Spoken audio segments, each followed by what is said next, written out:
anugerah Tuhan, amin. Boleh saya undang untuk kita semua bangkit berdiri, kita mau memuji nama Tuhan. Sebelum kita mendengarkan kebenaran firman Tuhan, mari kita sama-sama semangat, walaupun mungkin di luar hujan, tapi yuk kita mau sama-sama semangat memuji Tuhan, amin. Mari kita sama-sama bertepuk tangan bagi Tuhan.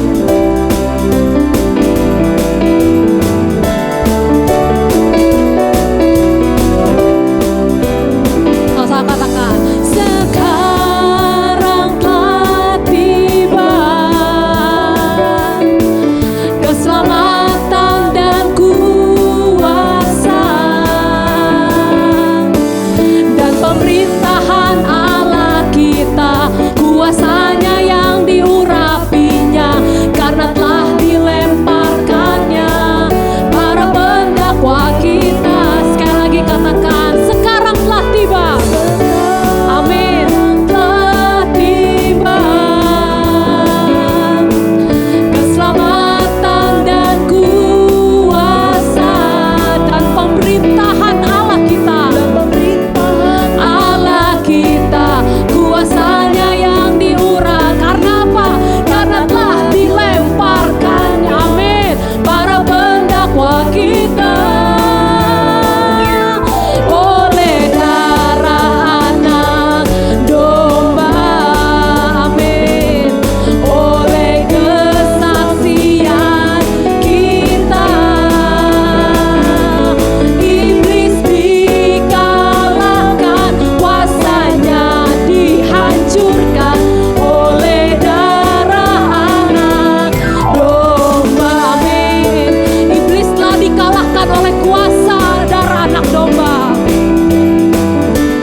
Syukur Tuhan, sebab kuasa-Mu Tuhan terlebih besar dari kuasa apapun yang ada di dunia ini Tuhan. Kuasa-Mu sanggup mengalahkan segala roh yang ada di dunia ini Tuhan. Tiada satu pun kuasa yang dapat menandingi Engkau Tuhan. Iblis telah dikalahkan, semua kuasanya telah dihancurkan oleh kuasa darah anak domba. Oh, terima kasih Tuhan, terima kasih Yesus, sebab Engkau satu-satunya Allah. Engkau satu-satunya Raja yang berkuasa. Engkau satu-satunya Allah yang bertahta. Hanya Engkau yang layak dipuja Tuhan. Hanya Engkau yang layak disembah. Oh Yesus, Yesus, hanya Kau Tuhan. Hanya Engkau satu-satunya Raja. Hanya Engkau satu-satunya Allah yang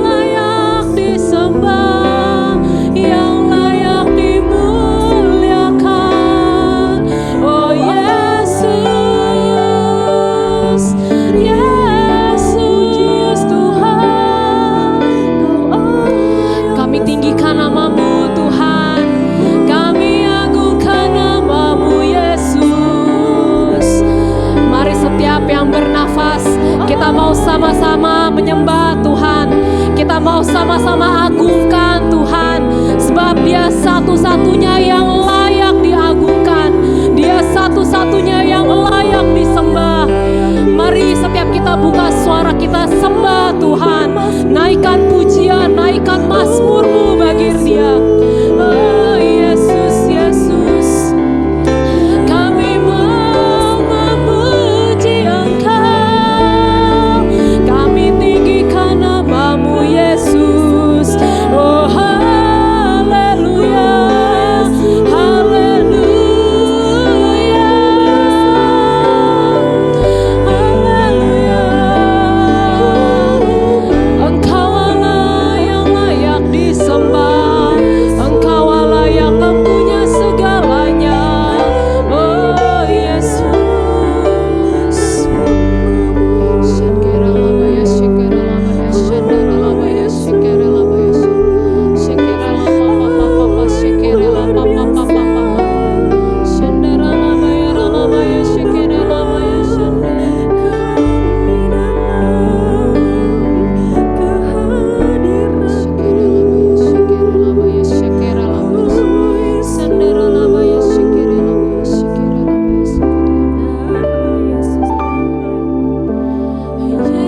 Yesus, kami puja, kami sembah sebagai Raja, berdiri di tengah kami, ditinggikan dan dipuji. Yesus kami puja, Yesus kami puja,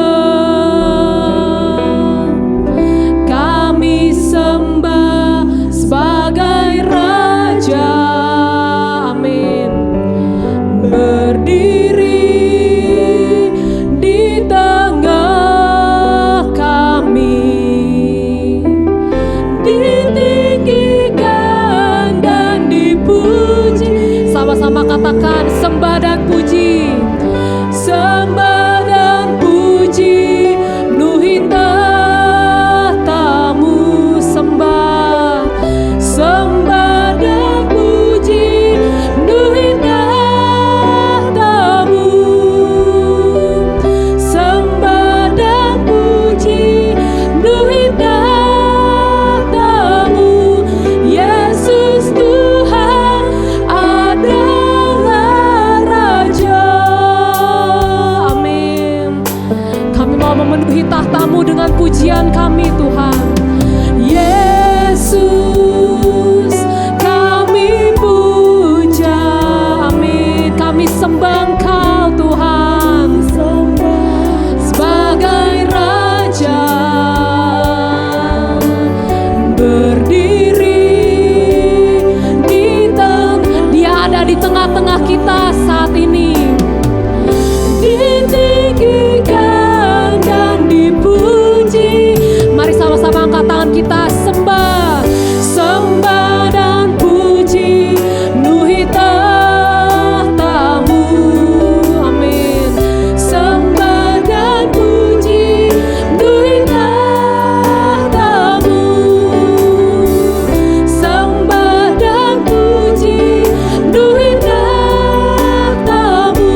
Ini hati kami Tuhan.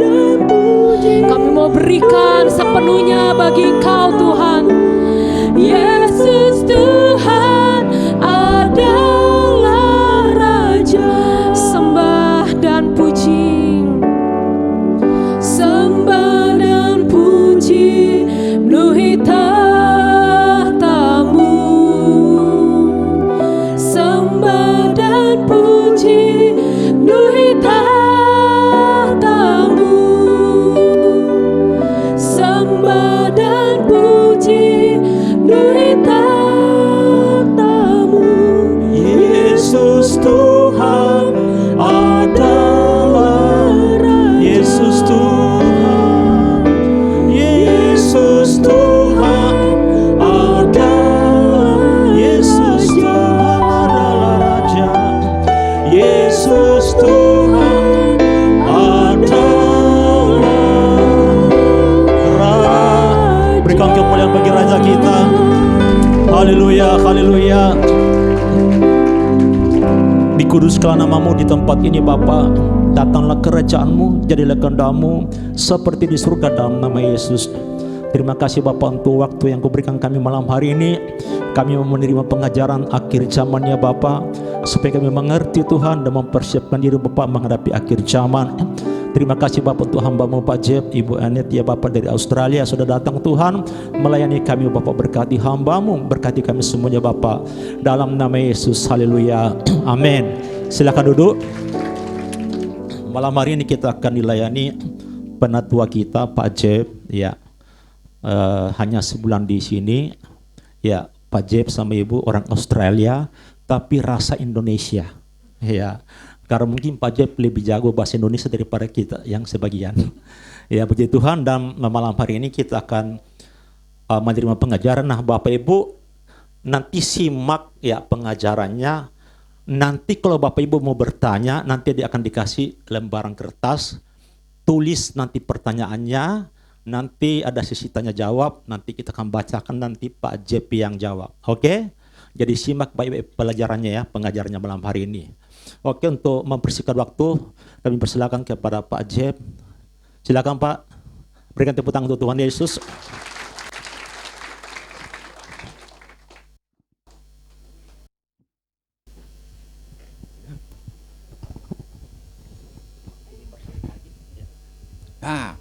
It's good to see you. My wife will be my interpreter. Senang ketemu dengan saudara-saudara. Saya nakal. Memang nakal. Ya, silakan Ibu. Kami senang dapat ketemu dengan saudara-saudara. Kami sudah 3 tahun di Australia sejak COVID. Kami pulang. Mau tinggal di Australia 1-2 bulan, tapi ternyata kami tiba di Australia sudah karantina, sudah tidak lockdown, tidak boleh jalan keluar selama 2 tahun. Kami datang bulan Mei mungkin tahun lalu, tapi Jeff sakit dan di rumah sakit saja. 3 minggu di Jakarta, pulang ke Australia sudah 2 bulan lagi dari rumah sakit ke rumah sakit. Tapi kami bersyukur Tuhan sudah tolong, dokter sudah tolong, dan banyak orang sudah berdoa. Dan istri saya juga banyak menolong. Jadi kami tahu di dalam segala sesuatu Tuhan mengerjakan segala sesuatu untuk kebaikan kita. Jadi puji Tuhan. Saya pakai yang satu ini saja, yang ini. Atau I use this one for English, lalu terjemahkan ke dalam bahasa Indonesia.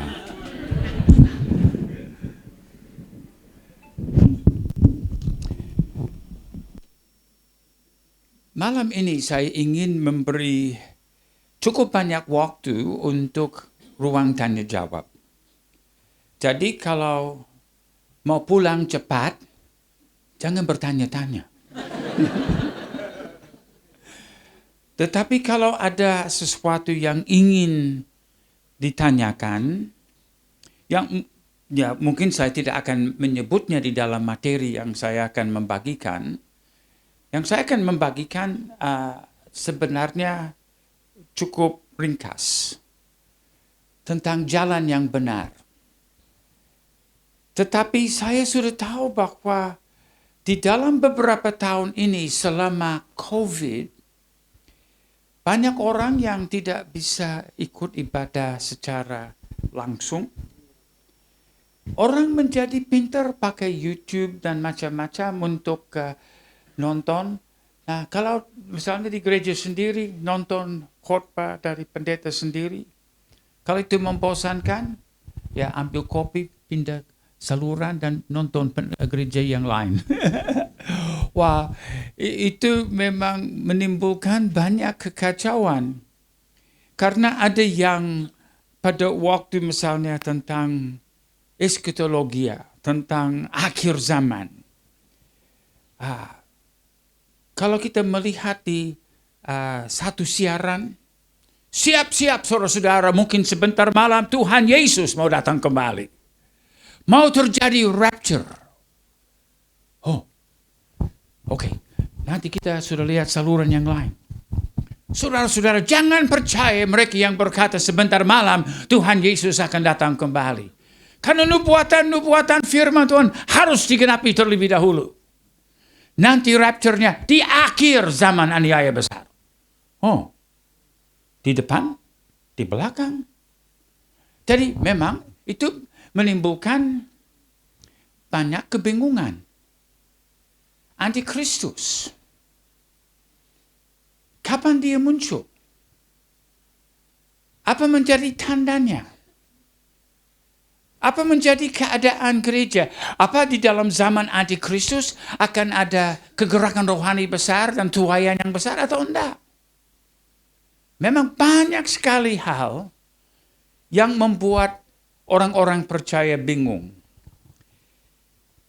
Tetapi yang saya amati, banyak sekali pendeta yang membuat tafsiran-tafsiran dan mungkin mereka menyebut, oh ini di ayat ini, dan di ayat ini, dan di ayat ini.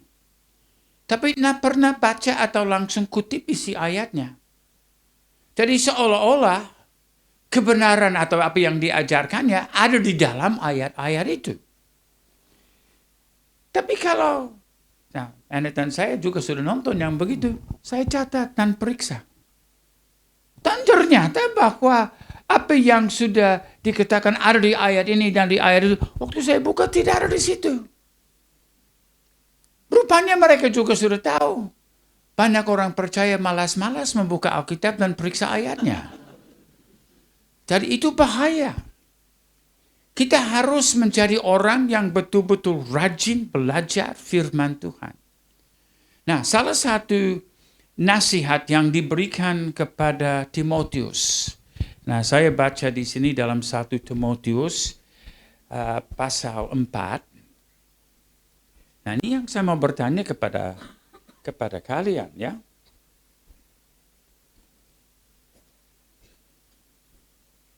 Ini dalam 1 Timotius 4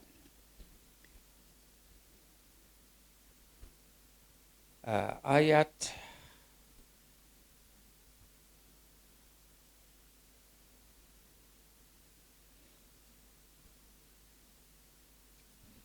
13. Ayat 13. Nah, setelah itu kita akan membuka PowerPoint dan akan melihat hal-hal yang lain. Tapi saya mulai dengan ini. Dalam 1 Timotius 4 dan ayat 13, ini adalah Paulus yang sedang memberi nasihat kepada anak rohaninya Timotius. Lalu dia berkata begini, sementara itu, sampai aku datang, bertekunlah dalam membaca kitab-kitab suci, dalam membangun, dan dalam mengajar. Oh, oke. Itu bukan ayat 1 itu. Sudah terhapus di situ. Nah,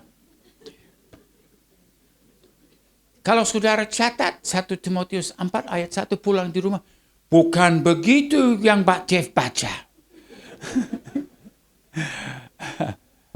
Di sini sudah kelihatan 13-nya. Yang di situ yang 3-nya kurang kelihatan. Nah, ini pertanyaan saya kepada kalian. Pada waktu Paulus katakan kepada Timotius, bertekunlah dalam membaca kitab-kitab suci. Kitab-kitab apa itu?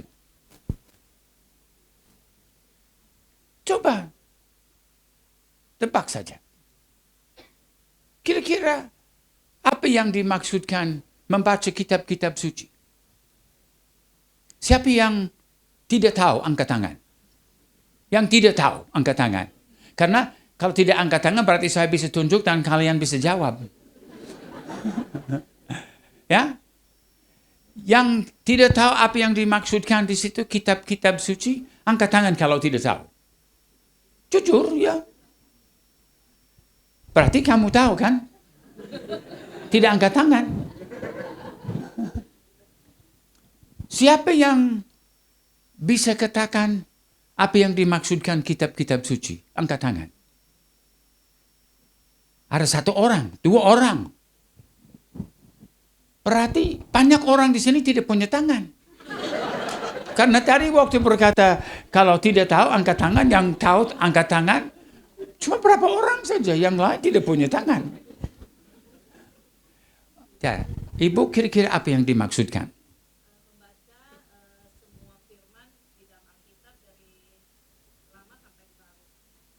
Oke, setengah benar. Nah, ada satu lagi yang di belakang, Liana.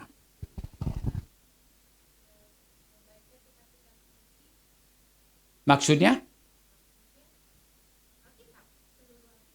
Keseluruhan. Nah, ini yang di depan juga bilang begitu. Itu hanya setengah benar. Karena pada zaman Paulus belum ada perjanjian baru.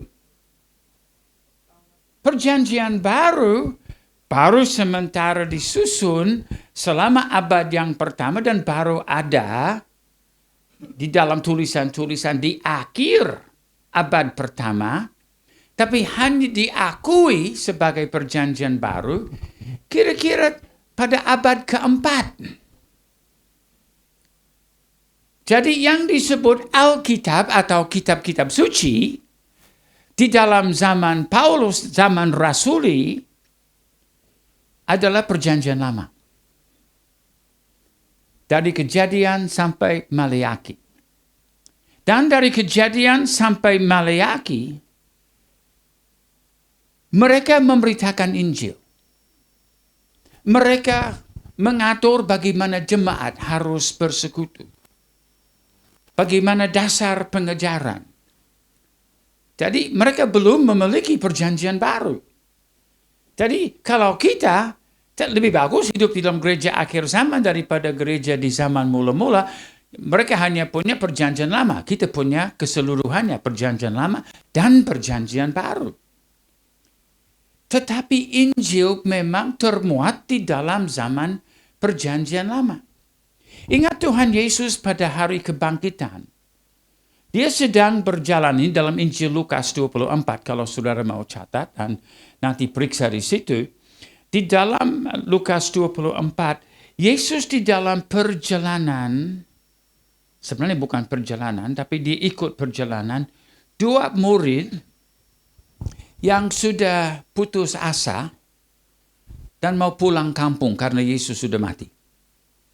Tapi Yesus sekarang sudah bangkit. Dan di dalam jalan mereka pulang ke Emmaus, Yesus tiba-tiba muncul, lalu dia berjalan bersama-sama dengan mereka, mendengar percakapan mereka.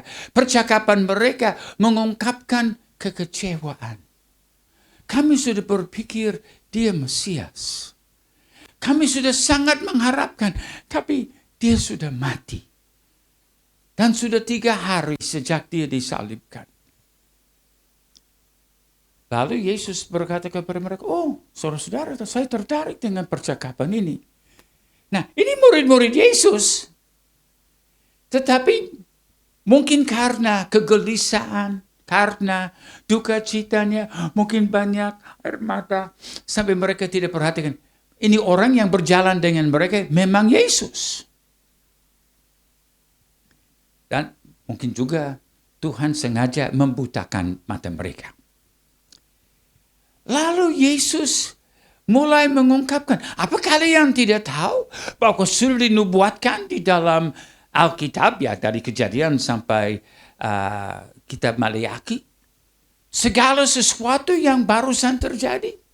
Dan bagaimana Mesias harus datang sebagai seekor anak domba dan akan disembelih, dan dengan darahnya dia akan membawa ketebusan.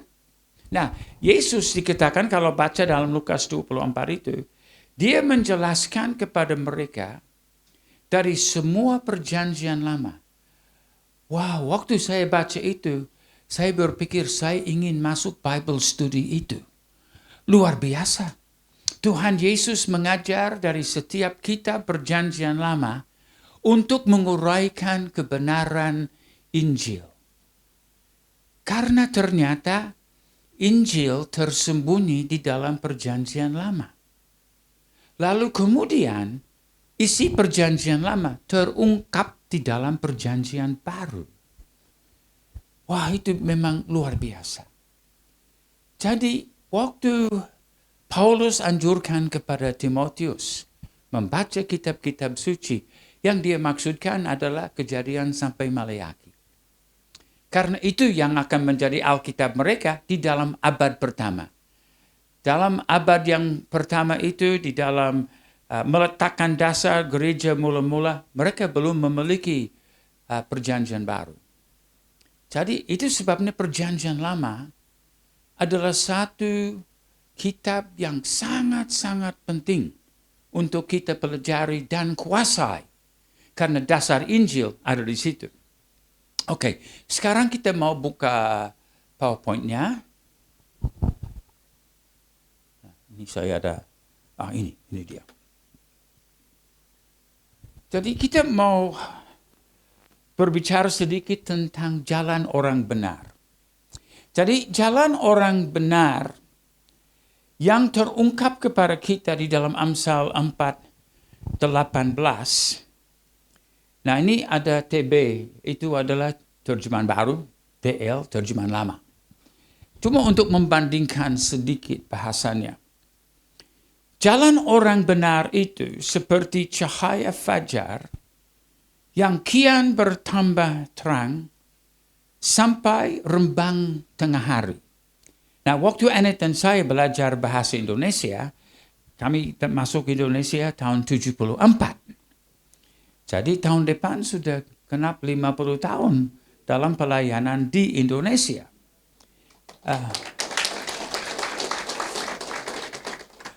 Dan waktu kami masuk, belum pakai terjemahan baru. Pakai Alkitab terjemahan lama. Ejaannya juga berbeda. Jadi waktu Anet dan saya rajin menghafal ayat-ayat. Itu semua dari terjemahan lama. Tapi dalam beberapa tahun berikutnya, Alkitab mulai dirubah. Jadi terjemahan lama tidak lagi dipakai, terjemahan baru dipakai. Semua ayat yang kita sudah hafal tidak lagi laku. Karena sekarang bunyinya seperti ini, berbeda.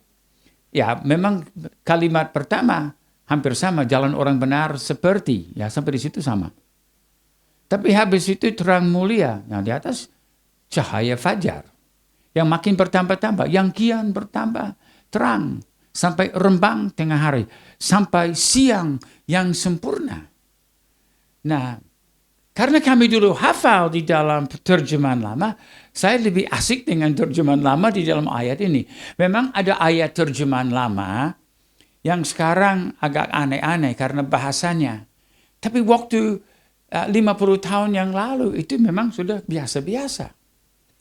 Nah, yang ditegaskan di sini tentang orang yang benar, yang berjalan di dalam jalan yang benar, adalah akan ada peningkatan di dalam kemuliaan Tuhan yang dinyatakan. Tuhan tidak statik. Tuhan tidak berdiri dan tidak berjalan. Dia jalan terus. Dan kita sebagai orang percaya, dikatakan di sini, jalan orang benar akan bertambah-tambah, akan cahaya yang semakin mulia. Berarti kalau cahayanya lebih mulia, kita akan lihat dengan lebih jelas. Kita akan dapat melihat tujuan. Apalagi pada akhir zaman, pada waktu kita sedang menantikan kedatangan kembali Tuhan Yesus. Kalau kita berjalan di dalam jalan yang benar, kita akan berjalan dan makin lama akan lebih cerah. Jadi kebenaran-kebenaran akan mulai menjadi lebih jelas. Bahkan terjadi perubahan di dalam kita.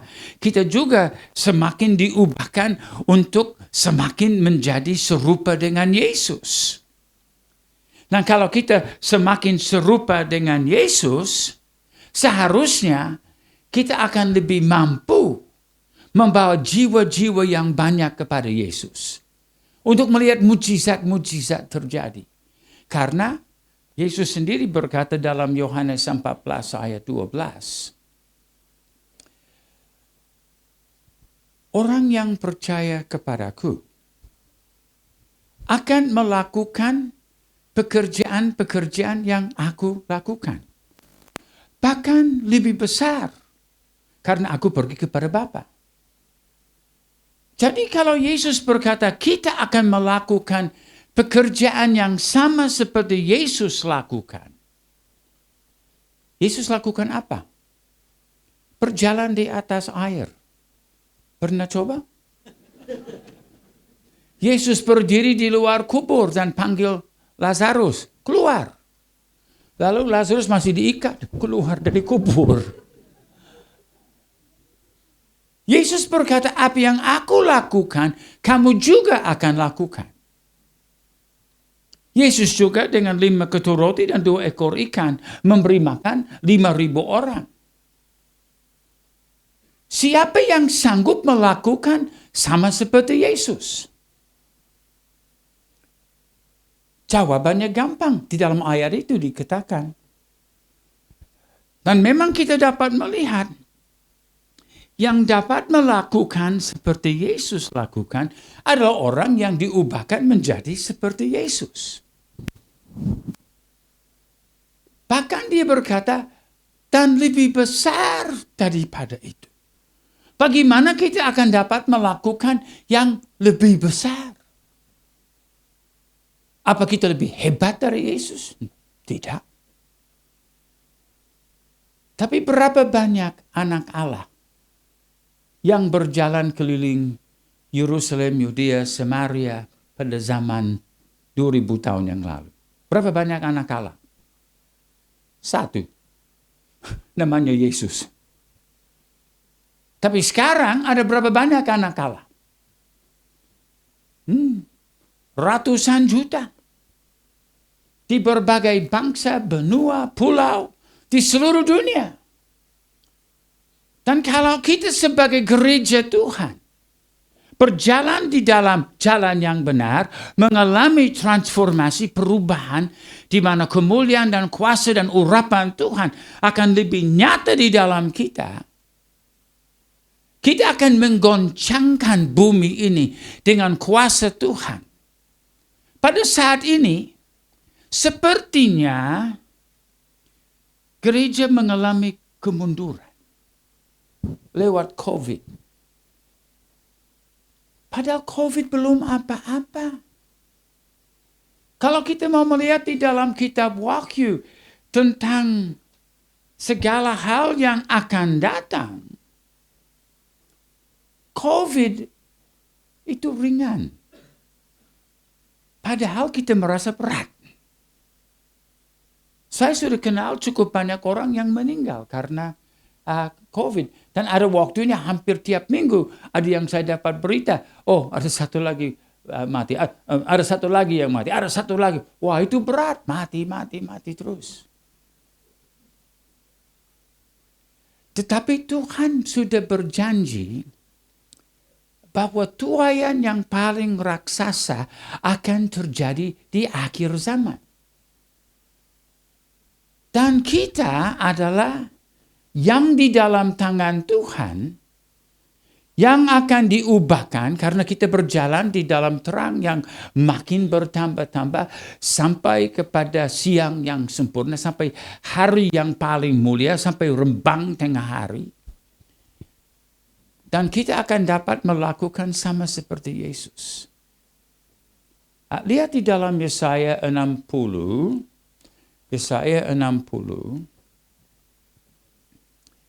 ayat yang pertama.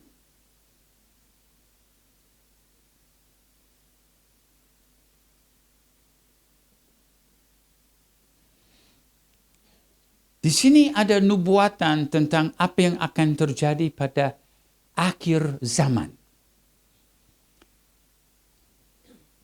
Bangkitlah menjadi teranglah, sebab terangmu datang dan kemuliaan Tuhan terbit atasmu. Kemuliaan Tuhan akan terbit di mana? Atasmu. Ya. Sebab sesungguhnya kegelapan menutupi bumi. Dan kekelaman menutupi bangsa-bangsa. Jadi apa yang dinubuatkan di dalam Yesaya 60 merupakan nubuatan tentang keadaan akhir zaman. Di mana dunia akan penuh kegelapan dan kekelaman. Manusia akan takut dan bingung. Mereka tidak akan tahu apa yang mereka dapat berbuat. Memang salah satu malapetaka yang akan datang, dikatakan sepertiga manusia akan mati.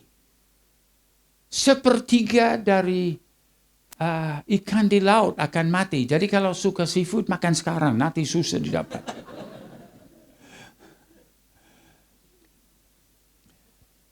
Memang keadaan yang akan datang ke depan jauh lebih parah. Tetapi untuk orang-orang yang percaya, walaupun ada kegelapan dan kekelaman, ada ketakutan, ada panik di dalam dunia. Seperti yang kita, kembali kepada Yesaya ini, kegelapan menutupi bumi, kekelaman menutupi bangsa-bangsa. Tetapi terang Tuhan. Nah, ini jalan orang benar yang kita sedang lihat dalam Amsal 4:18, di mana kita akan, ini terang akan bertambah-tambah. Mungkin sekarang cahayanya masih kecil. Tapi kalau kita berjalan di dalam Yesus, dan kita jatuh cinta pada Yesus dan firman-Nya. Dan kita melaksanakan kebenaran-kebenaran firman. Firman itu akan mengubah kita. Karena Yesus adalah firman. Kita lahir baru dari apa? Benih firman. Baru benih waktu lahir baru. Jadi mungkin lampunya masih cuma berkedip-kedip sedikit. Tapi makin lama kita berjalan di dalam jalan yang benar, cahaya terang itu akan bertumbuh. Kegelapan akan dibuang dari kehidupan kita. Dan makin lama kita akan bercahaya di dalam kemuliaan Tuhan. Seperti dikatakan di dalam Yesaya 60 ini, ayat 2. Kegelapan menutupi bumi. Kekelaman menutupi bangsa-bangsa. Tetapi terang Tuhan terbit atasmu dan kemuliaannya menjadi apa? Saudara bisa lihat ini? Apa artinya nyata? Terang, jelas, dapat dilihat. Jadi bukan sesuatu yang sembunyi. Kemuliaan Tuhan yang akan membawa transformasi di dalam orang yang berjalan di dalam jalan yang benar, supaya pada waktu di akhir zaman, waktu pada tuaian yang maha besar, karena Yesus berkata, musim menuai ialah akhir zaman. Dan Tuhan mau mempersiapkan. Saya selalu senang datang ke sini. Saya hanya menyesal. Saya hanya diberi kesempatan sedikit untuk datang ke sini. Saya masih ingat di waktu yang lalu saya pernah berkata tentang semangat dan keadaan di sini luar biasa. Dan saya percaya Tuhan mau pakai kalian untuk membawa suatu kegerakan yang besar. Rasul Paulus di Efesus dengan 12 murid. Dia membina mereka selama 2 tahun. Dalam Kisah 19 ayat 9 dan 10. Boleh catat, boleh baca. Dalam 2 tahun saja Yesus memuridkan mereka. Jadi Paulus memuridkan mereka. Tetapi di dalam 2 tahun mereka menginjil membawa Yesus kepada setiap orang. Laki-laki, perempuan, Yahudi, Yunani, di dalam seluruh Asia kecil. Dalam 2 tahun. Dengan hanya 12 orang mulai. Dan tahu mereka tidak punya WhatsApp. Tidak punya HP. Tidak punya televisi. Tidak punya sepeda.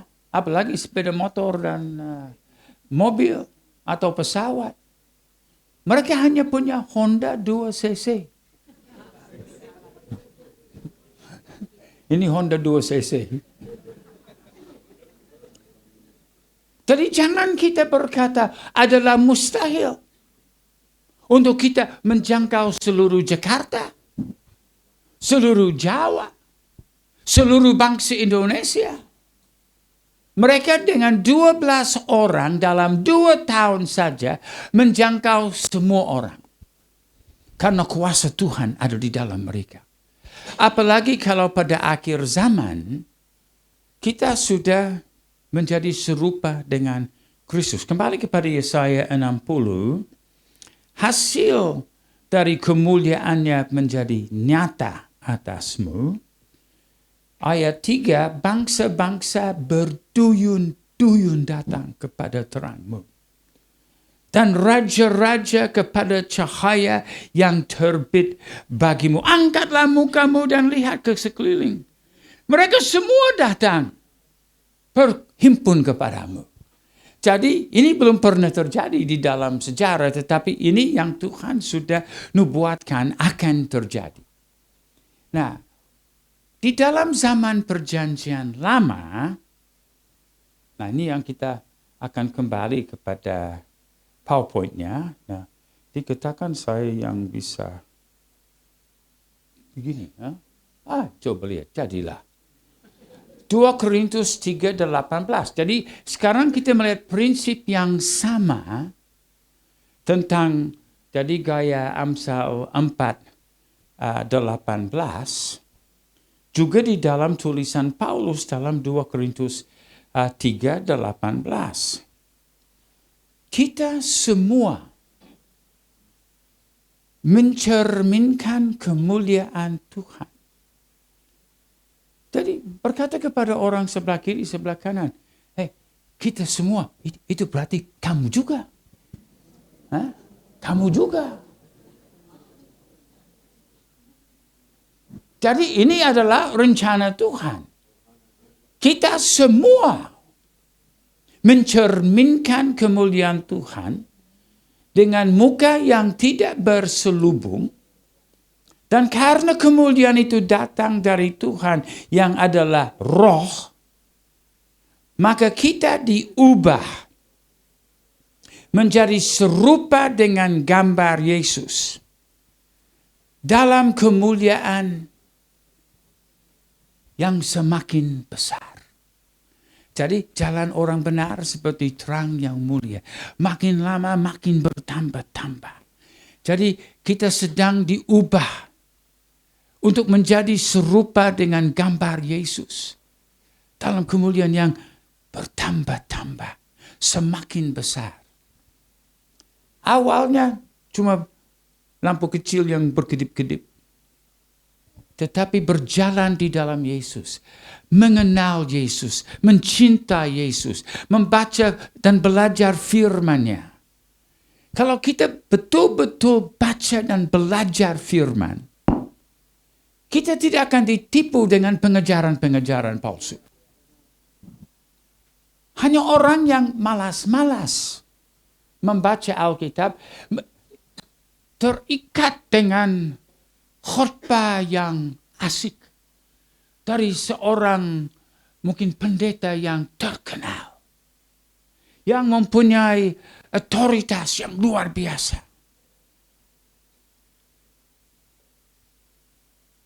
Kalau Rasul Paulus ada di sini, apa saudara mau perhatikan apa yang dia katakan? Apa saudara mau percaya kalau Rasul Paulus ada di sini dan dia berkhotbah kepada saudara bagaimana kita harus hidup sebagai orang Kristen? Saudara mau percaya? Seandainya. Tetapi ada satu sidang jemaat di kota Berea. Mereka tidak mau langsung terima apa yang Paulus katakan. Walaupun dia adalah seorang rasul, dia dipanggil secara mujizat dahsyat di dalam jalan ke Damsyik. Dia mengalami kebutaan 3 hari dan disembuhkan oleh mujizat Tuhan. Dia datang di Berea. Dia mengajar mereka. Mungkin Paulus bertanya, jadi apa kamu terima? Mereka bilang, jangan dulu Paulus. Kami mau periksa firman Tuhan dulu. Nah, mereka belum punya perjanjian baru. Mereka hanya punya perjanjian lama. Jadi, mereka menggali di situ. Jadi, mereka tidak mau langsung terima karena seorang rasul yang bilang. Tapi akhirnya mereka terima karena firman Tuhan yang bilang. Kita harus menjadi umat seperti itu. Bukan yang mengandalkan karisma dan kehebatan fasilitanya seorang pembesar di dalam gereja. Tapi kita melandaskan segala iman kita atas firman Allah yang diberikan kepada kita dari perjanjian lama sampai perjanjian baru. Tapi di zaman itu mereka belum punya perjanjian baru. Dan Paulus katakan bahwa orang Berea adalah orang Kristen yang terpuji. Mungkin yang lain waktu mendengar Paulus berkhotbah, bahkan memang pada waktu Paulus mengalami mujizat, ada orang-orang yang langsung berlutut mau menyembah dia dan menyebut dia dewa. Dan Paulus harus, nah jangan begitu. Orang Berea dia anggap orang yang paling terpuji karena mereka tidak mau langsung terima apa yang dia katakan walaupun dia rasul. Mereka mau periksa firman Tuhan. Dan itu adalah jenis orang Kristen yang di dalam jalan yang benar, yang akan dipakai Tuhan secara ajaib di akhir zaman. Nah, dalam Efesus 5, ini apa ini berhasil? Oh, ada. Efesus 5, 25 sampai 27. Ini kita melihat keadaan gereja akhir zaman yang Yesus ingini. Kristus telah mengasihi jemaat. Ini Efesus 5, 25 sampai 27. Kristus telah mengasihi jemaat dan telah menyerahkan dirinya baginya untuk menguduskannya. Coba lihat Tuhan Yesus sudah mencari seorang mempelai wanita dan dia pilih yang kotor, yang najis, yang harus dikuduskan. Jadi, jangan saudara berpikir waktu menjadi orang percaya, oh saya dari latar belakang begini, saya punya banyak dosa, saya tidak layak. Justru yang begitu yang Yesus pilih.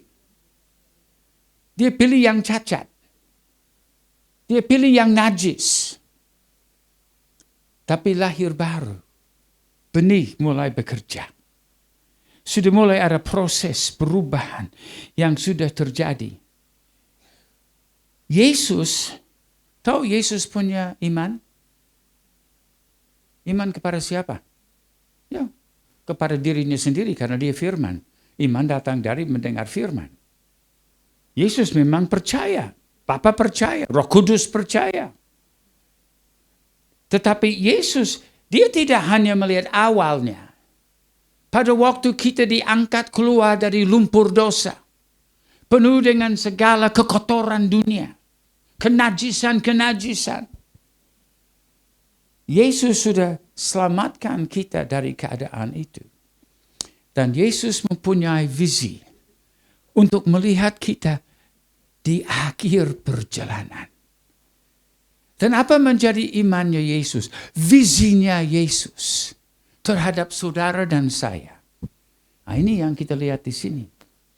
Kristus telah mengasihi jemaat dan telah menyerahkan dirinya baginya untuk menguduskannya. Artinya sebelumnya belum kudus. Sesudah ia menyucikannya dengan memandikannya dengan air dan firman, supaya dengan demikian ia menempatkan jemaat di hadapan dirinya dengan cemerlang, tanpa cacat atau kerut atau yang serupa itu, tetapi supaya jemaat itu kudus dan tidak bercela. Jadi Yesus sudah memulai proses jalan orang yang benar karena dia melihat di akhir akan ada gereja Tuhan yang mulia, yang tidak lagi punya dosa atau cacat atau kerut atau sebagainya. Nah, ini yang akan menggenapi maksud abadi Allah di akhir zaman. Ini memang luar biasa. Nah, sekarang lihat di dalam Roma pasal 8.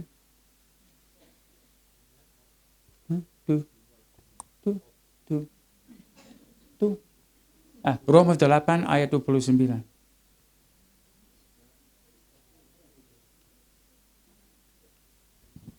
Oh, rupanya tadi belum on. Tapi yang di belakang pinter-pinter mereka juga bisa. Roma 8 ayat 29. Sebab semua orang yang dipilihnya dari semula, mereka juga ditentukannya. Nah, yang dipilih dari semula adalah yang najis, tidak layak, sampai dunia. Semua orang yang dipilihnya dari semula, mereka juga ditentukannya dari semula untuk menjadi serupa dengan gambaran anaknya, menjadi sama seperti Yesus. Wow, ini memang perjalanan ini adalah jalan orang benar. Dan, nah, coba kali ini. Oh, belum, terlalu jauh. Ya, yang di bawah, Roma 9:28. Mungkin saudara berkata, tapi itu mustahil. Bagaimana kita bisa menjadi serupa dengan Yesus? Bagaimana kita bisa menjadi sempurna seperti Yesus? Ada orang berkata kepada saya, Pak Chef, itu mustahil. Kan kita masih manusia. Saudara tahu di surga kita masih manusia? Apa saudara berpikir Tuhan Yesus tidak sanggup di bumi, nanti hanya di surga? Bukankah Yesus berkata, jadilah kehendakmu Di mana? Di bumi seperti di surga. Jadi Yesus tidak terbatas dengan kuasanya, dia dapat mengerjakannya. Tapi perhatikan dalam Roma 9:28, kalau saudara ragu-ragu tentang kesanggupan, saya bisa beritahukan dengan jelas, saudara memang tidak sanggup. Saya juga tidak sanggup. Itu sebabnya kita diselamatkan oleh kasih karunia. Karena memang kita tidak sanggup. Dan ayat ini menjelaskan sebab apa yang telah difirmankannya. Jadi yang dia firmankan adalah kita akan menjadi serupa dengan Yesus. Kita akan melakukan sama seperti Yesus, bahkan lebih besar. Itu yang difirmankannya. Apa yang telah difirmankannya akan dilakukan siapa? Tuhan. Jadi Tuhan yang memberi perintah adalah Tuhan yang memberi kesanggupan untuk itu terjadi. Kita dipanggil percaya. Iman datang dari mendengar apa yang difirmankan. Dan firman-Nya berkata, dia mau supaya di dalam zaman kegelapan dan kekelaman, kita akan bercahaya yang akan menyebabkan bangsa-bangsa berduyun-duyun masuk ke dalam kerajaan surga. Jadi, apa yang telah difirmankannya akan dilakukan Tuhan di mana? Oh, jadi tidak harus tunggu sampai di surga. Kita boleh alami di sini. Dia mau kita mengimani apa yang Tuhan mau kerjakan di sini. Nah, di dalam perjalanan ini, jalan orang benar, kita mungkin kadang-kadang dalam perjalanan, saya tidak lagi sanggup. Memang iblis dia melawan. Tapi keluar iblis. Saya akan jalan terus. Tuhan tolong, saya perlu pertolongan-Mu. Coba lihat dia suruh lari. Dan kita berjalan. Apa yang akan dilakukan Tuhan di atas bumi. Dalam keadaan apa? Sempurna. Dan itu akan terjadi segera. Kita tidak harus berkata, mungkin 200, 300 tahun lagi. Enggak. Ini zamannya. Nah, untuk mengajar tentang jalan orang benar di dalam zaman perjanjian lama, Tuhan membuat rumah untuk menunjukkan jalan. Rumah ini mempunyai 3 bagian. Ada halaman luar, tempat kudus, dan maha kudus. Nah ini jalan kita. Jadi kita sebagai orang yang mau percaya kepada Tuhan, yang pertama kita harus datang di mezbah korban bakaran. Ini adalah tempat di mana binatang disembelih, darahnya dicurahkan untuk membawa penebusan. Kita diselamatkan oleh darah anak domba. Setelah itu, kita jalan ke kolam pembasuhan, baptisan air. Jadi, setelah sudah bertobat dan percaya dan kita dibaptis, tapi apa perjalanan kita berakhir di situ? Enggak. Dia mau supaya kita bertekun, masuk ke tempat kudus. Ini baru di halaman luar. Nah, dia mau supaya kita datang di kaki Dian, kandil emas, yang mempunyai 6, balik lagi, itu. Yang mempunyai 66 bagian. Di dalam, karena batangnya 12 bagian. Kiri kanan 999 bagian. Nah, coba saudara hitung. 9 tambah 9 tambah 9 tambah 12. Berapa itu? 30 berapa? 39, ha? Lalu kalau kita di sebelah kanannya 9 tambah 9 tambah 9 berapa? 27. Berapa kitab di dalam perjanjian lama? 39. Perjanjian baru 27. Totalnya 66. Dan Mazmur 119 ayat 105 berkata, firman-Mu adalah pelita bagi kaki kita dan suluh bagi jalan kita. Jadi memang ini firman. Tapi untuk kita dapat memahami, ya baik yang 66 bagian di situ maupun di dalam meja roti, 12 ketur roti yang berbicara tentang dasar apostolik ya dari para rasul, 12 rasul yang meletakkan dasar pengejaran di dalam gereja mula-mula. Tetapi untuk firman itu dapat dialami sepenuhnya, kandil emas atau kaki dian tiap hari pagi sore diisi dengan minyak urapan Roh Kudus. Jadi setelah lahir baru dibaptis dengan air, ya kita baru dibaptis dengan Roh Kudus. Itu akan membawa suatu perubahan besar dalam hidup kita. Ini jalan orang benar. Jadi sekarang firman Tuhan akan terungkap kepada kita. Dan kita akan datang di mezbah dupa sebagai penyembah, pendoa yang benar. Lalu pada hari yang termulia di dalam sejarah bangsa Israel disebut Yom Kippur. Pada hari itu, imam besar hanya setahun sekali dia boleh masuk ke sini. Bukan tiap hari boleh masuk, hanya setahun sekali.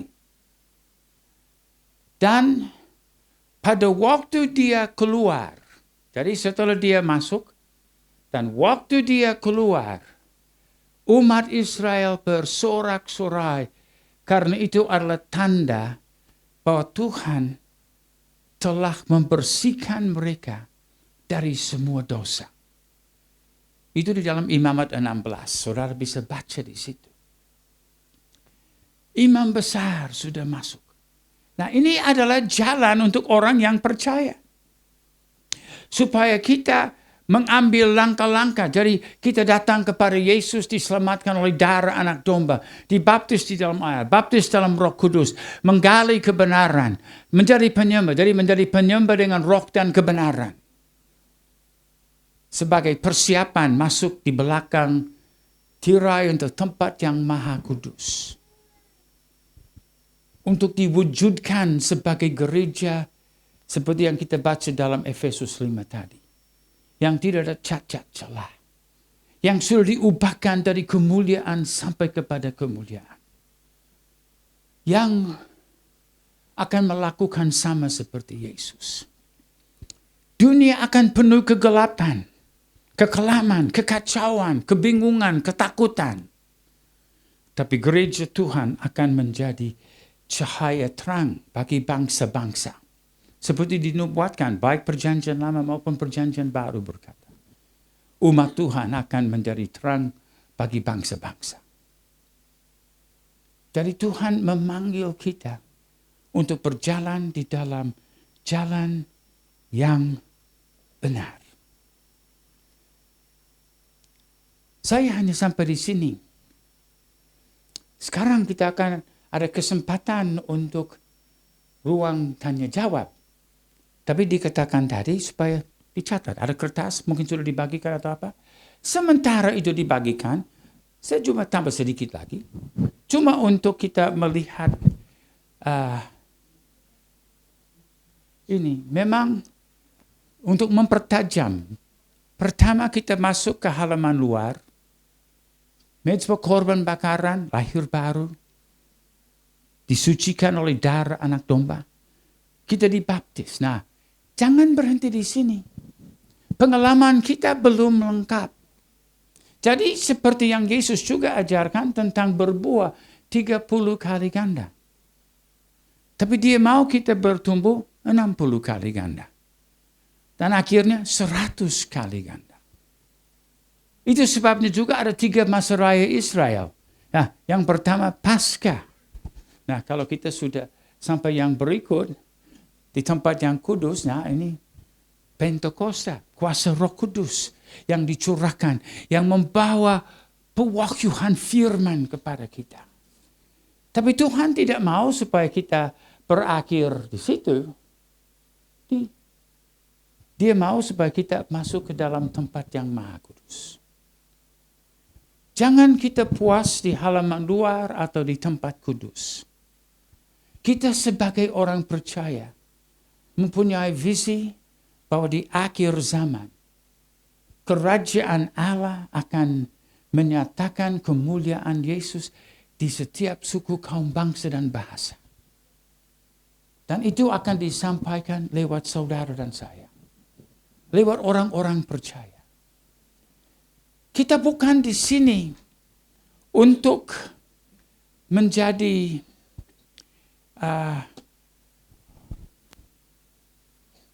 pemanas bangku. Tidak ada karunia pemanas bangku. Tidak ada karunia penonton. Kita semua, itu boleh dimatikan. Kita dipanggil untuk berjalan sesuai dengan karunia-karunia dan kuasa Tuhan di dalam kita masing-masing, yang disatukan di dalam satu tubuh Kristus, yang akan membawa kita kepada penggenapan rencana Tuhan. Sayang sekali terlalu banyak Kristen menganggap gereja adalah ruang tunggu, kayak di bandara. Jadi, anak dan saya mau terbang ke Australia, kami memang harus lewat ruang tunggu. Tapi saya tidak suka di ruang tunggu. Dan saya tidak mau gereja cuma dianggap sebagai ruang tunggu. Boleh saya minta ada kursi di sini? Jadi sudah masuk ke dalam ruang tunggu. Nah, kalau kita menganggap gereja sebagai ruang tunggu, ya, sekarang masuk ke dalam gereja, saya jadi pemanas bangku. Saya mendapat karunia penonton. Saya cuma mau tunggu sampai Yesus datang dan mengangkat saya. Itu adalah pandangan tentang kekristenan yang paling dangkal. Tidak ada yang Tuhan panggil seperti itu. Tuhan panggil supaya setiap kita mempunyai pengalaman halaman luar, lahir baru, dibaptis dengan air. Supaya kita masuk ke tempat kudus, dibaptis dengan Roh Kudus dan menjadi rajin menggali kebenaran firman dan menjadi pendoa dan penyembah Tuhan. Lalu pada saat terakhir, pada hari yang mulia, Imam besar kita Yesus akan membawa kita di belakang tirai ke tempat yang Maha Kudus. Kemuliaan dan kesempurnaan Tuhan akan dinyatakan. Jangan kita rugi dengan cuma duduk-duduk di ruang tunggu. Oh, Yesus kapan datang, saya siap. Wah, ini membosankan. Tetapi kehidupan sebagai orang percaya yang mempunyai visinya Tuhan, yang mempunyai pengertian tentang jalan yang benar, bahwa kita sedang berjalan menuju kemuliaan Tuhan yang luar biasa. Dan bahwa setiap kita akan dipakai Tuhan secara luar biasa dan ajaib di akhir zaman ini. Tidak ada kuasa di bumi atau di neraka yang akan dapat menghalangi gereja yang percaya sungguh kepada Yesus. Tapi kasihan kalau orang-orang Kristen cuma duduk di ruang tunggu. Oh, Yesus sudah lama kamu belum datang. Kasihan. Saya tidak mau hidup saya menjadi seperti itu. Saya masih ingat ya mungkin 5 atau lebih 5 tahun yang lalu ada seminar di industri. Dan pada waktu itu saya adalah salah satu pembicara. Dan saya panggil beberapa orang datang di depan. Lalu saya mengeluarkan tongkat estafet emas. Ya, cuma cat emas, bukan emas sungguh. Orang berpikir, oh Pak Jeff mau serahkan tongkat estafet. Jadi saya serahkan kepada orang yang pertama. Lalu dari tas saya ambil yang kedua. Dan yang ketiga. Dan yang keempat. Dan yang kelima. Dan saya akhirnya keluarkan satu lagi. Jadi saya memberi komando kepada mereka. Kalian sekarang sudah diberi tongkat estafet. Jalanlah dan lakukanlah pekerjaan kerajaan Allah. Jadi mereka duduk dan saya berkata, saudara-saudara lihat, saya masih punya satu tongkat. Kenapa saya masih punya satu tongkat? Saya bilang, kalau saya serahkan semua, saya mau lakukan apa? Saya masih lari menuju tujuan akhir. Saya bisa lihat garis finish. Ini orang-orang yang lain. Mereka harus kejar saya karena saya juga akan lari terus untuk menggenapi rencana Tuhan pada akhir zaman. Saya harap saudara punya semangat seperti itu. Bahwa kita bukan di sini cuma untuk isi waktu. Oke, COVID yang menjadi halangan. Tapi goncangan-goncangan yang akan datang jauh lebih besar. Tetapi Tuhan tidak maksudkan untuk bikin kita takut. Justru supaya kita lebih dekat kepada Tuhan. Belajar berjalan di dalam jalan orang benar. Sampai kepada rembang mata. Apa? Ya, sampai siang yang sempurna. Saya masih ingat yang lama. Oke, sekarang kita mau beri kesempatan untuk pertanyaan-pertanyaan. Mungkin ada pertanyaan-pertanyaan tentang akhir zaman. Jadi mungkin dikumpulkan di depan pertanyaan-pertanyaan ini. Nah, bawa ke sini, bawa ke sebelah sini. Supaya semua terkumpul bersama-sama. Justru yang lebih cepat masukkan pertanyaan, lebih mungkin dapat jawaban. Yang lambat-lambat karena sudah terlalu lama berpikir di ruang tunggu dan tidak mengerjakan apa-apa. Oke. Jadi silakan Pak. Mau baca untuk saya? Ya, ini ada beberapa pertanyaan. Nah, kalau pertanyaannya terlalu sukar, saya akan serahkan kepada Ibu Anet.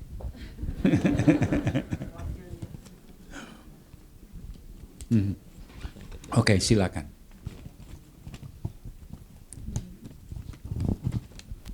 Yang pertama, apa tanda-tanda akhir zaman? Apa tanda akhir zaman? Ada beberapa yang kami dapat sebut. Yang pertama adalah waktu yang Tuhan sudah berikan di dalam sejarah untuk jalan itu dari waktu awal sampai terakhir.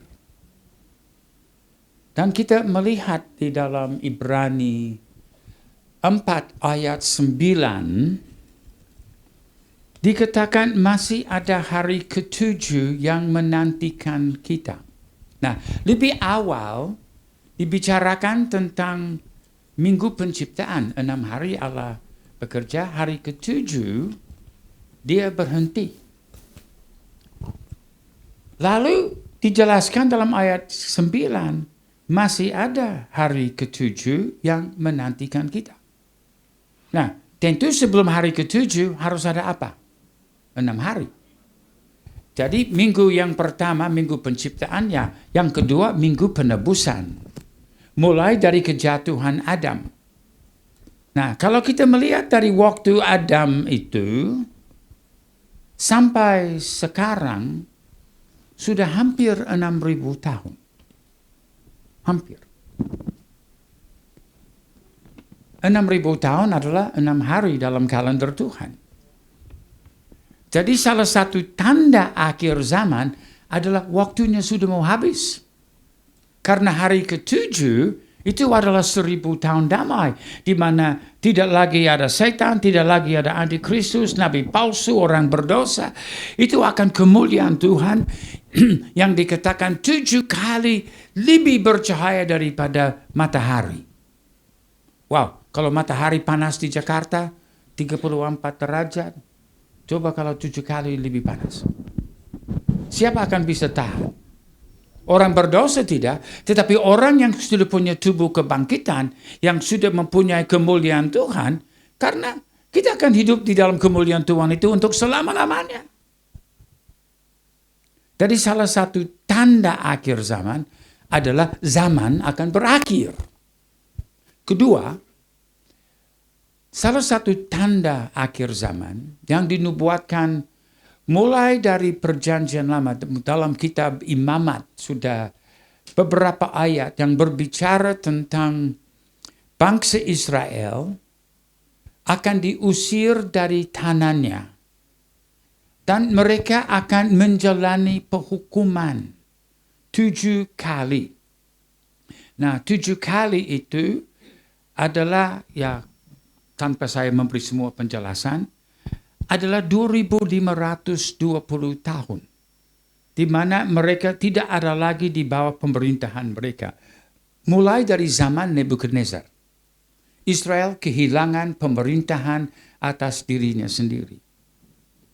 Yesus juga menyebut itu di dalam Injil Matius dan Injil Lukas, bahwa bangsa Israel akan dihancurkan oleh tentara kerajaan Roma, dan mereka akan dibawa tertawan di antara bangsa-bangsa sampai kepada akhir zaman. Nah, nubuatan 7 kali itu 2520 tahun dari zaman Nebukadnezar sampai zaman itu akan berakhir. Saudara tahu bahwa pada waktu bangsa Israel disahkan oleh PBB pada tahun 1948. Ya, sudah genap 2520 tahun itu.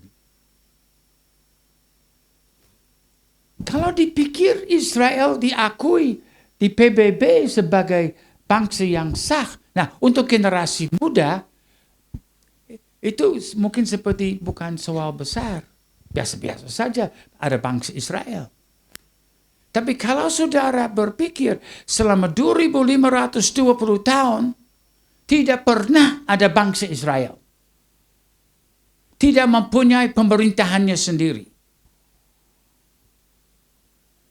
Tapi Yesus sudah bernubuat pada akhir zaman, sebagai tanda akhir zaman, Israel akan kembali ke tanah airnya. Itu terjadi pada tahun 1948. Dan Yesus berkata, bila mana engkau melihat hal-hal ini terjadi, angkatlah matamu dan lihat, karena waktunya sudah dekat.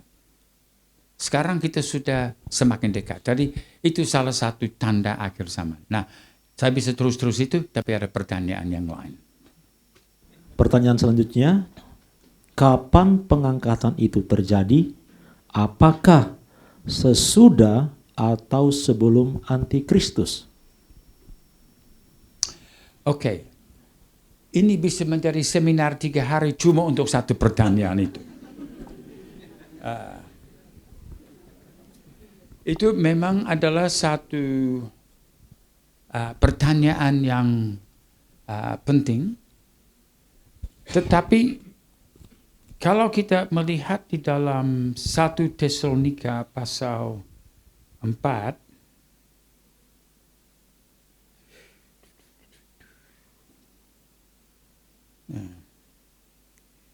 1 Tesalonika pasal 4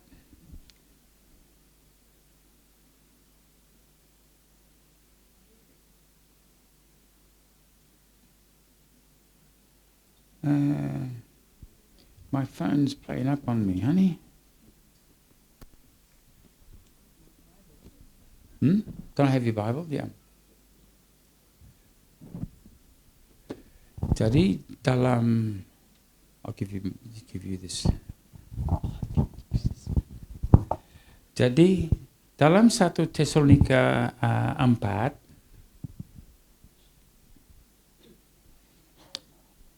Rasul Paulus menjelaskan tentang pengangkatan. Sebenarnya ada beberapa ayat yang kita dapat sebut. Mungkin Ibu Anet juga mau tambah ayat khususnya tentang siapa yang harus muncul terlebih dahulu sebelum hal itu terjadi. Tapi saya mau ambil dari 1 Tesalonika 4 ayat 14. Jadi mungkin bisa ditampilkan di layar ya. Oke. Jadi 1 Tesalonika 4 mulai ayat 14. Karena jikalau kita percaya bahwa Yesus telah mati dan telah bangkit, maka kita percaya juga bahwa mereka yang telah meninggal dalam Yesus akan dikumpulkan Allah bersama dengan Dia. Ini kami katakan kepadamu dengan firman Tuhan. Kita yang hidup dan yang masih tinggal sampai kedatangan Tuhan, sekali-kali tidak akan mendahului mereka yang telah meninggal. Jadi sebelum terjadi pengangkatan, apa harus terjadi sebelumnya? Semua orang percaya yang akan mati sudah mati. Karena kita yang hidup tidak boleh mendahului mereka yang sudah mati. Jadi kalau pada hari kebangkitan orang percaya, semua orang percaya yang sudah mati akan bangkit. Dan gereja yang masih hidup, karena memang gereja yang berkemenangan akan tetap hidup sampai saat itu, bersama-sama akan di-rapture atau diangkat untuk bertemu dengan Tuhan di udara. Jadi Tuhan akan melakukan sesuatu yang luar biasa. Seandainya, tadi seperti sebagian orang berkata, pengangkatan rapture itu di muka aniaya besar. Tetapi kita melihat ada banyak sekali orang Kristen yang akan dibunuh di dalam zaman Antikristus, dipenggal kepalanya dikatakan. Bahkan di dalam kitab Wahyu pasal 20,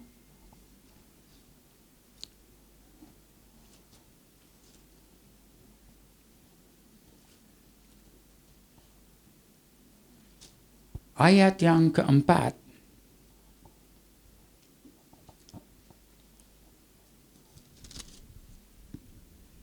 lalu aku melihat takhta-takhta dan orang-orang yang duduk di atasnya. Kepada mereka diserahkan kuasa untuk menghakimi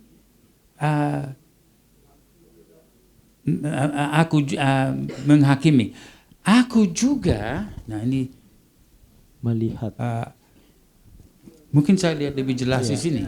Aku juga melihat jiwa-jiwa mereka yang telah dipenggal kepalanya karena kesaksian tentang Yesus dan karena firman Allah, yang tidak menyembah binatang itu dan patungnya, dan yang tidak juga menerima tandanya pada dahi dan tangan mereka, dan mereka hidup. Lanjut ayatnya. Dan mereka hidup kembali dan memerintah sebagai raja bersama-sama dengan Kristus untuk masa 1000 tahun. Ayat 5. Tapi orang mati yang lain tidak bangkit sebelum berakhir masa yang 1000 tahun itu. Inilah kebangkitan yang pertama. Jadi kebangkitan yang pertama adalah kebangkitan orang-orang percaya. Dan itu sudah termasuk mereka-mereka yang telah menolak Antikristus, menolak menerima angka 666, dan dipenggal kepalanya. Nah, sudah jelas kapan mereka mati? Sebelum atau sesudah Antikristus? Sesudah kan? Antikristus sudah ada dulu. Bagaimana mereka bisa menolak Antikristus dan menolak 666 dan kemudian dipenggal kepalanya kalau Antikristus belum muncul? Jadi Antikristus harus muncul terlebih dahulu. Tapi kalau kita sudah di rapture sebelumnya dan kebangkitan pertama sudah terjadi sebelumnya, berarti orang-orang ini sudah tertinggal. Karena hanya satu kebangkitan pertama. Karena kalau ada yang menyusul itu kedua. Jadi hanya satu kebangkitan yang pertama. Kebangkitan yang disebut kebangkitan kedua adalah untuk orang-orang jahat. Orang-orang yang tidak percaya. Jadi gereja Tuhan pada, nah ini satu hal yang penting sekali untuk kita paham. Gereja Tuhan di akhir zaman, dan ini sebabnya saya bicara tentang jalan orang benar. Untuk kita menjadi serupa dengan Kristus. Karena yang mengikuti jalan yang benar itu, kalau Antikristus datang, kita tidak perlu takut. Dia tidak akan sanggup untuk menjamah kita. Seperti bangsa Israel dulu di tanah Goshen di Mesir, waktu murka Tuhan dicurahkan atas Mesir, umat Tuhan aman di Goshen. Tidak kena.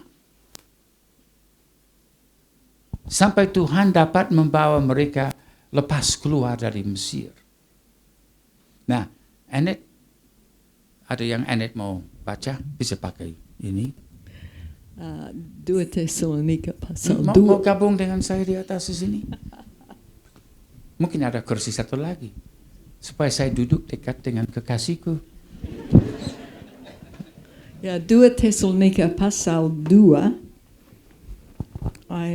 Dari ayat 1.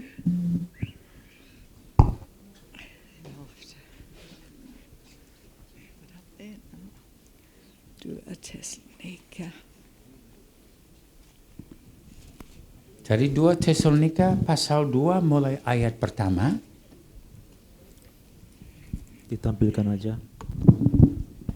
Tentang kedatangan Tuhan kita Yesus Kristus dan terhimpunnya kita dengan Dia, itu rapture, itu waktu kita semua dikumpulkan di udara. Jadi tentang kedatangan Tuhan dan perkumpulan kita kepada Dia, entah dengan kebangkitan atau dengan pengangkatan yang sudah diterangkan Paulus dalam 1 Tesalonika 4 yang Jeff sudah baca. Tentang itu, saudara, ayat 2, supaya jangan kamu lekas bingung, jangan bingung tentang ini. Dan gelisah, jangan gelisah. Baik oleh 1, ilham roh, maupun 2, oleh pemberitaan. 3, atau surat yang dikatakan dari kami seolah-olah hari Tuhan telah tiba. Jadi jangan dibingungkan oleh ilham roh, oleh pemberitaan, atau surat-surat, atau buku-buku yang dibaca. Janganlah kamu memberi dirimu disesatkan. Dari ternyata di sini, bahwa pada akhir zaman, banyak orang akan bingung, dan banyak orang akan disesatkan, karena mereka mungkin hadir di seminar, atau mereka baca di buku, hal-hal yang bertentangan dengan firman. Jadi Paulus berkata, sebelum hari itu, sebelum hari apa? Sebelum hari disebut dalam ayat 2, ayat 1, sebelum Tuhan datang dan sebelum kita dibangkit atau di rapture, sebelum hari itu haruslah datang dahulu. Jadi ada sesuatu yang harus terjadi sebelum rapture, yaitu murtad. Yesus sudah berkata banyak orang dalam Matius 24, banyak orang akan murtad pada akhir zaman. Jadi satu, sebelum hari itu harus adalah murtad dan haruslah dinyatakan dahulu siapa? Manusia durhaka, itu antikristus yang harus binasa. Jadi saya pikir untuk saya 2 Tesalonika 2 ayat 1 sampai 3 cukup jelas. Ya, jadi kalau rapture terjadi di akhir 3,5 tahun zaman aniaya besar itu, zaman antikristus, orang mungkin bisa bertanya, oh kalau begitu bagaimana kita sebagai orang percaya? Kalau kita akan masuk ke dalam zaman itu, memang kita akan masuk ke dalam zaman itu. Tetapi kita akan di dalam perlindungan Tuhan. Ini dalam Wahyu 12 berbicara tentang seorang perempuan yang mulia yang akan diberi sayap burung Raja Wali. Dan dia akan pergi ke tempat, terbang ke tempatnya di mana dia akan dilindungi selama 3,5 tahun. Nah, perempuan yang mulia itu yang mahkota 12 bintang, itu kuasa Roh Kudus. Dia berdiri di atas bulan. Nah, bulan tanda Yesus akhir zaman adalah bulan menjadi darah karena fondasi kita adalah penebusan di dalam darah Yesus. Dan dia bercahaya dengan kemuliaan matahari. Dan memang Matius 13:43 berkata, kita akan bercahaya seperti matahari di dalam kerajaan Bapa. Jadi 1 Korintus 15 ayat 41-42 juga berbicara di dalam kebangkitan, kita akan bangkit dengan kemuliaan matahari dan bulan dan bintang-bintang. Ini kemuliaan Tuhan yang akan nyata di atas semua orang percaya dari zaman dulu, tapi gereja akhir zaman yang perempuan itu akan lengkap dengan ketiga-tiganya, kemuliaan Tuhan. Jadi pada waktu itu iblis mau coba kejar kita, antikristus mau kejar kita, dia tidak akan bisa menyentuh kita. Kita akan ada di dalam perlindungan Tuhan. Dan sementara 3,5 tahun itu, nah lihat di dalam Mazmur 91, di sini kita melihat tentang keadaan akhir zaman. Pada saat yang akan terjadi, ya boleh katakan itu perang Harmagedon dan macam-macam yang akan terjadi dalam Mazmur 91. Nah mungkin saya minta Ibu Anet untuk membaca. Mulai dari ayat 4.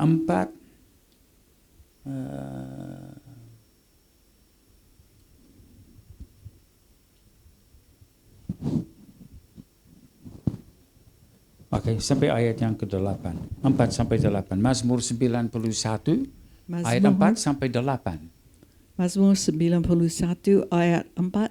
Dengan kepaknya ia akan menundungi engkau, di bawah sayapnya engkau akan berlindung.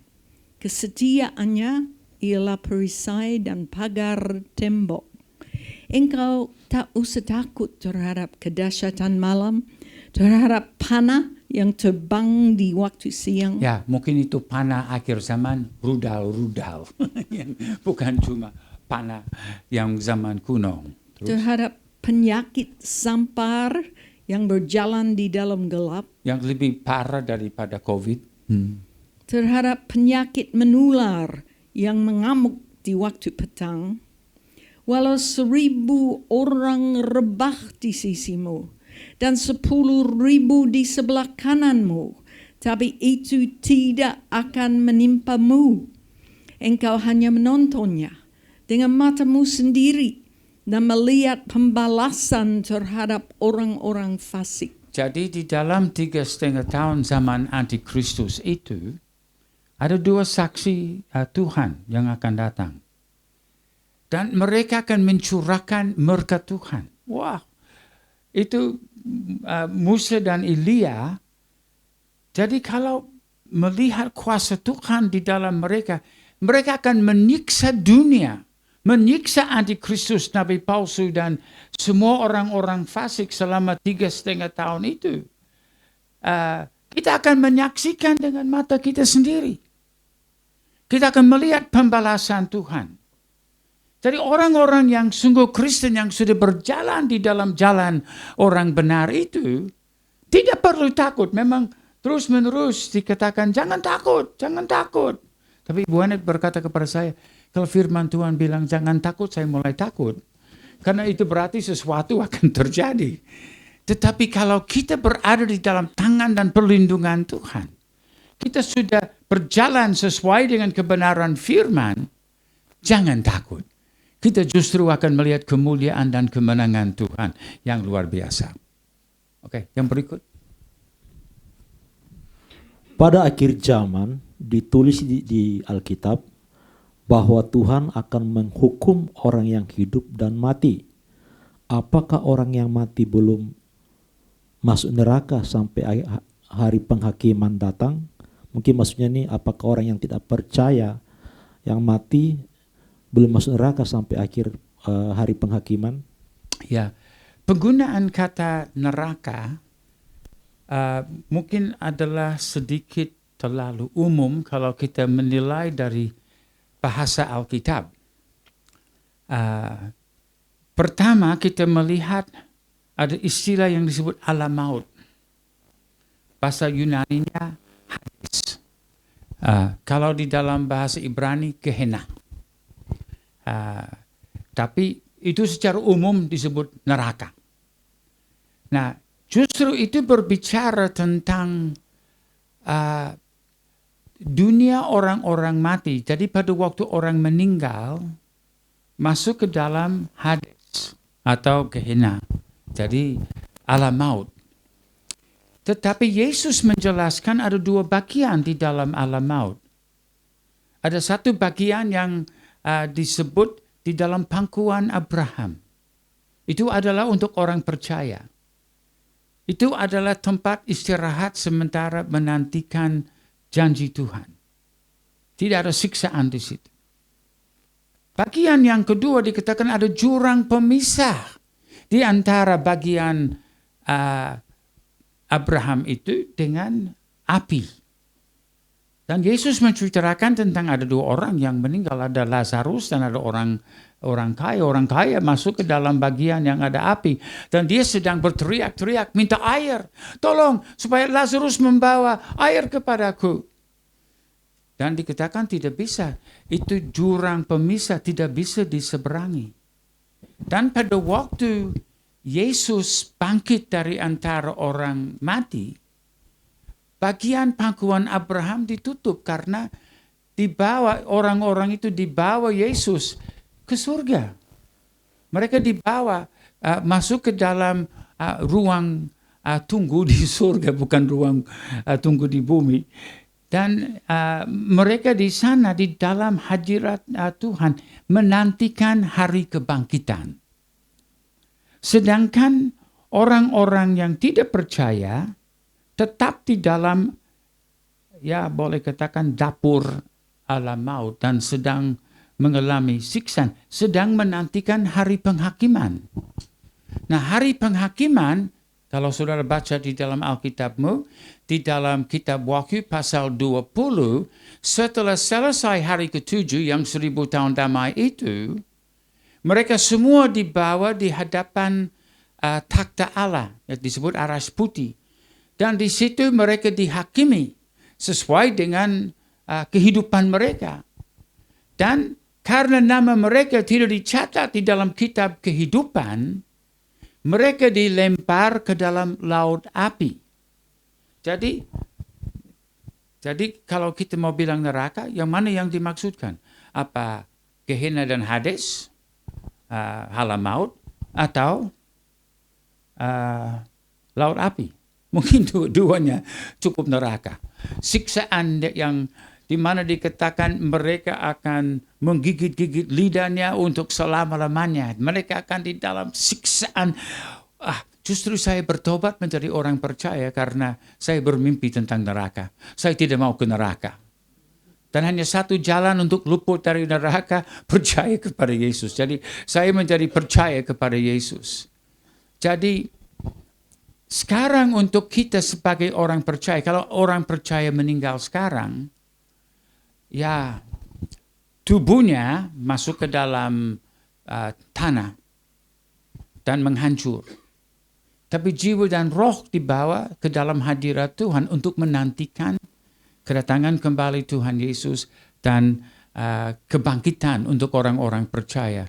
Di mana dalam 1 Korintus 15 dari ayat 40 sampai 51, kita akan mendapat tubuh kemuliaan yang tak terbinasakan, yang kekal, yang dapat hidup di dalam kemuliaan Tuhan.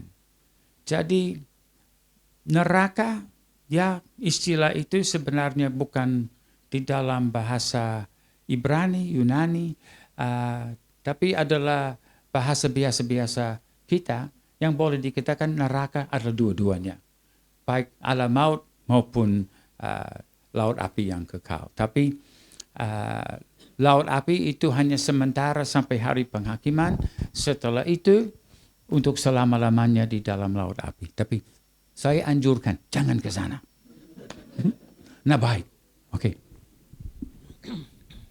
Pertanyaan selanjutnya, ada 3 pertanyaan. Yang pertama, apa yang perlu dilakukan ketika ada antikristus? Bagaimana untuk mengetahuinya? Oke, Yos.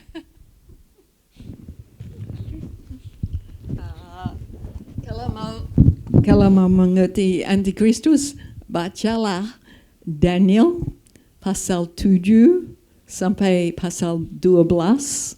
Dan di situ Daniel dapat wahyu tentang antikristus.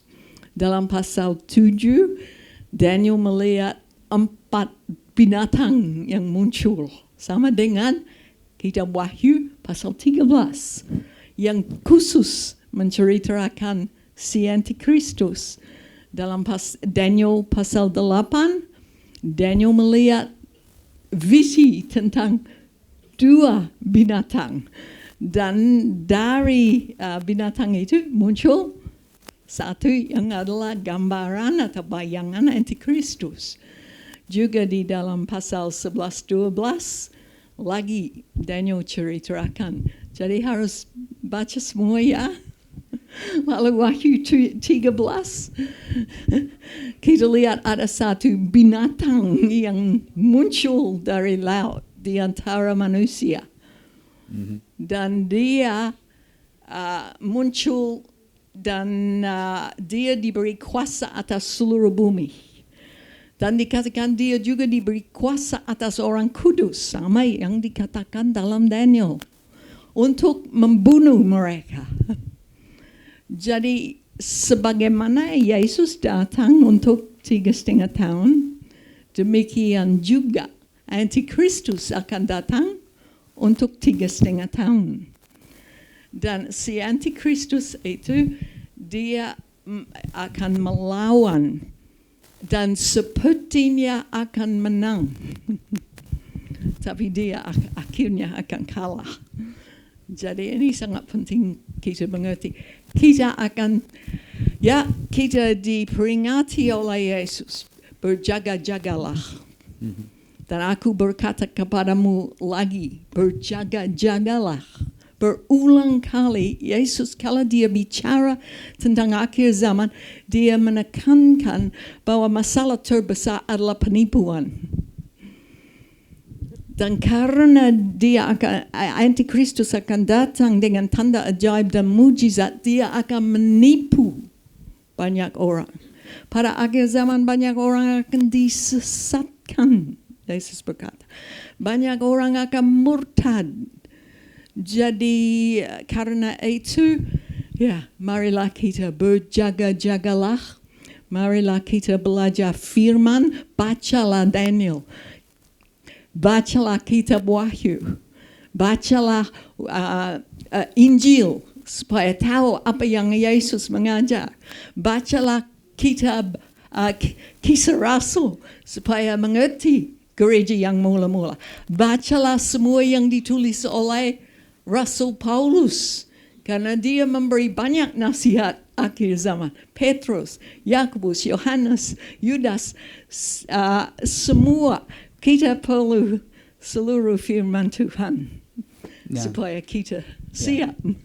Ada 4 bidang di mana Antikristus akan berkuasa. Nah, ini tanda untuk diketahui bahwa Antikristus sudah ada. 4 bidang yang dia akan kuasai. Yang pertama adalah pemerintahan. Dia akan menjadi diktator seluruh dunia.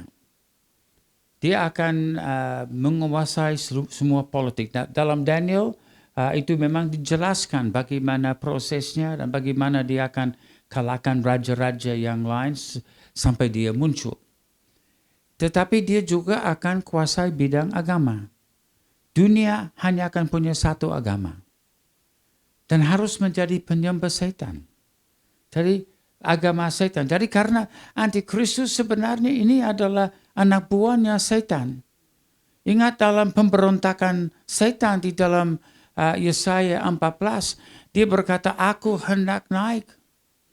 Aku mau menyamai Tuhan. Jadi dia ingin berkuasa atas bidang agama. Nah, itu sebabnya dia mau menguasai bait sucinya Tuhan. Bidang yang ketiga adalah ekonomi. Dia akan berkuasa di atas ekonomi, tidak akan bisa jual beli kalau belum menerima tanda 666. Dan bidang yang keempat adalah tentang, ya boleh katakan bidang sosial yang juga termasuk komunikasi. Dan memang seluruh dunia sekarang, kita semua sudah punya HP. Kita ke desa-desa yang paling jauh sudah punya HP. Dan kita ambil foto di sini malam ini, kita langsung tik. 5 detik kemudian atau kurang sudah di Australia, sudah di Amerika, sudah di Eropa. Jadi dia mau berkuasa atas semua komunikasi. Jadi ini salah satu tanda. Nah, apa yang kita harus perbuat? Ya, kalau kita sudah menjadi bagian dari orang yang jalan di dalam jalan yang benar, ya Tuhan berkata dia akan membawa kita ke tempat perlindungan selama masa itu. Karena Antikristus akan agak lumpuh. Ya, dia akan menyerang orang Kristen yang suam-suam kuku. Tapi orang Kristen yang sudah menjadi pemenang tidak perlu takut. Kalau suam-suam kuku, takutlah. Karena ya. Jadi lebih baik serahkan kepalamu kepada Yesus sekarang daripada nanti Antikristus mengambil kepalamu. Jadi itu memang tanda-tanda. Jadi kita dapat mengetahui bahwa zaman itu sudah mulai. Kalau saya lihat waktunya, kita mungkin kesempatan satu pertanyaan lagi.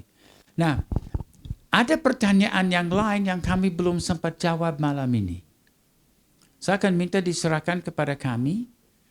Kami akan menulis jawaban kepada pertanyaan-pertanyaan itu, kirim kepada gembala di sini, dan nanti bisa juga diberikan kepada saudara-saudara. Karena saya tidak mau mengecewakan mereka-mereka yang sudah menulis, tetapi belum dapat jawaban. Oke, silakan. Yang terakhir untuk malam ini.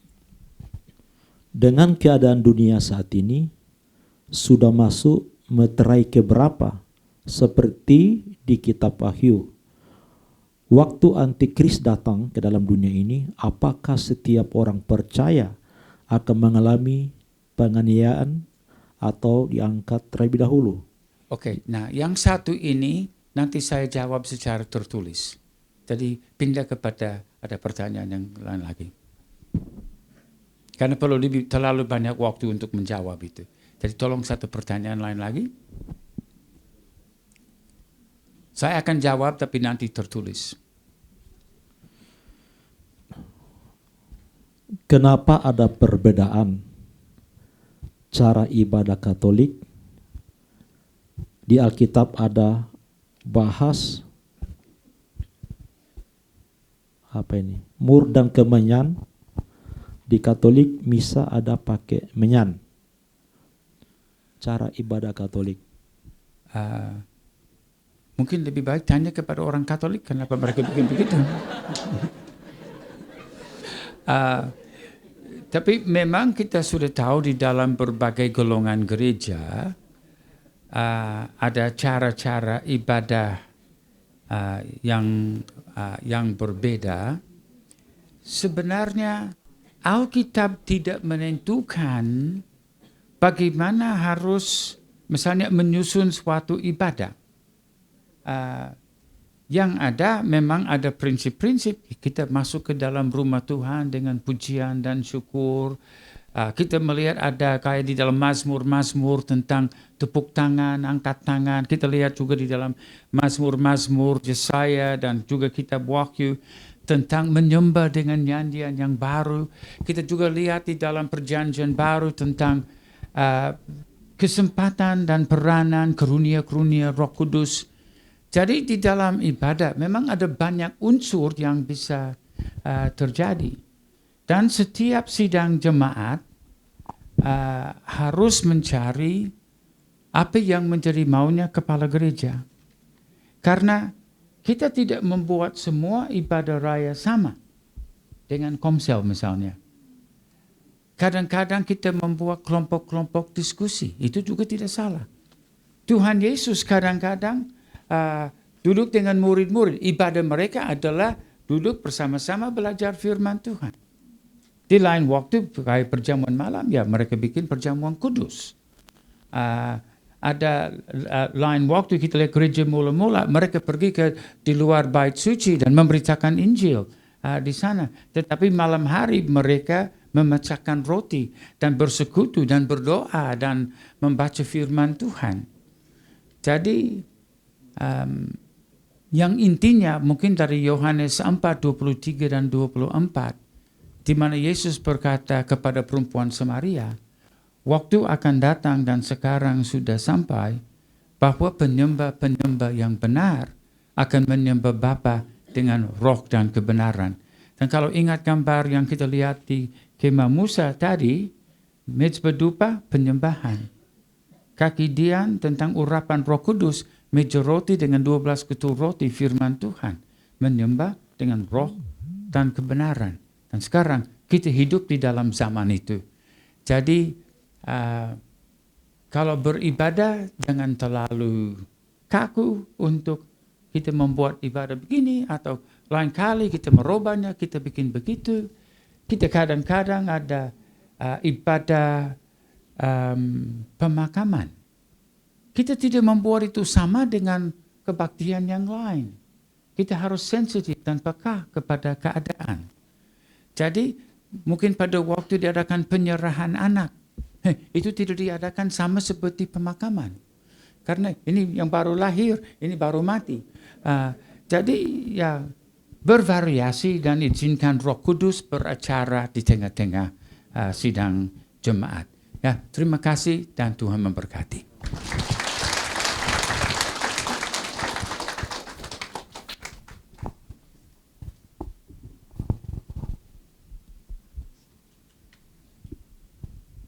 Terima kasih Pak Jeff dan Ibu Agnes ya.